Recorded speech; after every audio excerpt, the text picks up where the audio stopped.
Alright, so we're going to make a short rib ragu. This is a very standard recipe for almost any sort of slow cooked meat. You could do a brisket like this, you could do a pot roast like this. But we're going to take short rib and we're going to make a sauce with it, okay? What I've done first, I've put some olive oil into a porcelain enameled cast iron pot, heavy bottom. It's on medium-high heat. And then I've taken some short rib, I've actually cut it up into chunks just so that I can get good coverage, and I've put olive oil, salt, and pepper on it. And now I'm going to put these pieces in just so that a single layer fits. I'm going to need to do this in batches. You don't want to overcrowd it or it won't brown.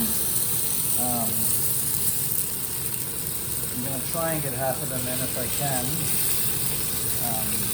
But if I can't, I'll do 3. Let's pick up the rest of it half in. So I got half in, so I'll do this half first. I'm just browning it on all sides. So I'll leave it, and then once it's all brown, I'm going to set it to the side and we'll get to the next. So the first batch of meat now looks pretty done. You can see that it's got some good color and we're building up good fond on the bottom of the pot here.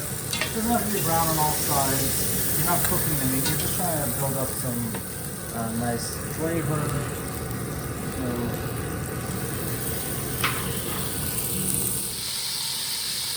So you can see that the meat is now nicely browned. We're going to take it out to a separate bowl.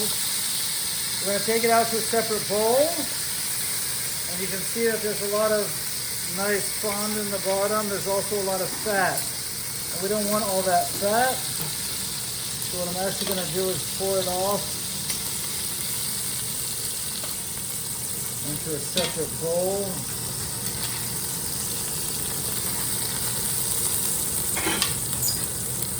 The meat is all here. Let me get a separate bowl. You like to film me.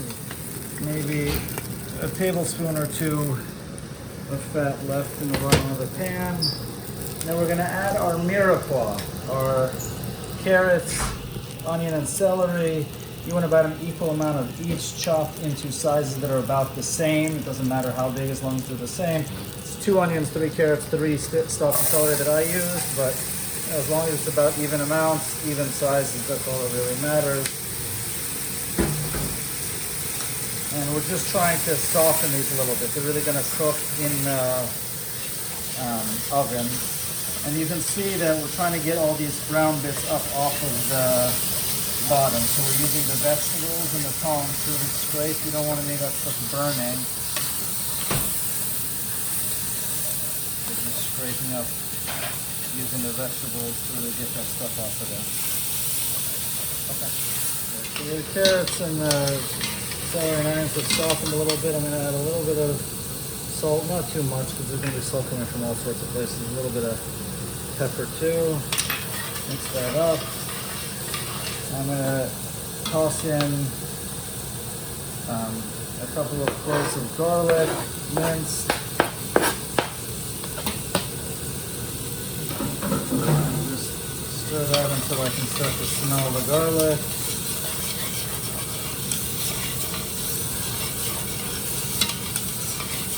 Once the garlic has become aromatic, I'm going to add some tomato paste. I like using the tube tomato paste because you don't have to use the whole thing. I'm going to put a couple of tablespoons worth of tomato paste, and then the rest of it will end up going back into the fridge, unlike with the cans. And then you definitely want to cook the tomato paste a little bit.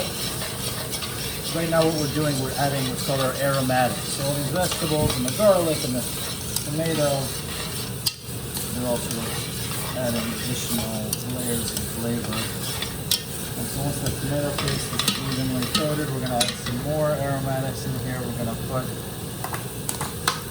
our herbs. So we're going to put, you can use rosemary, thyme, oregano, parsley, whatever you want. All I really have is some thyme, so that's what's going in here. Just putting some, maybe, a few sprigs of thyme. You're going to have to fish these out later. If you don't want to do so much fishing, you can tie them up with butcher twine, and then it's easier to get out, but I don't have that, so I'm dealing. And then we're going to add maybe half a cup of red wine. I'm using a Malbec because that's what we have. You can use any red wine that you see fit. I'm going to cook off the alcohol for a couple of minutes.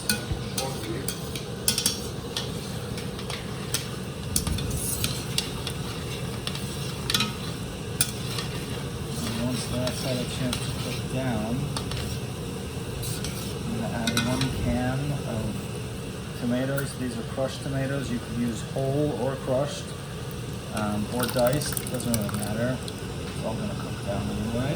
I prefer the whole ones if I have them, but this is what we have, so this is what we're using.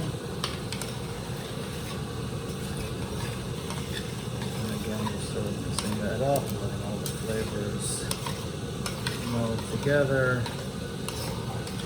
And then a little bit of chicken or beef stock, just to thin it out a bit.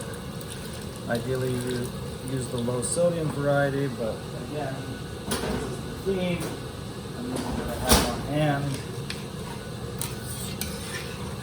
And we're gonna bring this up to a boil. So once it starts simmering, that's when we know it's ready to go in the oven. In the meantime, what we're gonna do is we're gonna nestle the chunks of meat back into the sauce.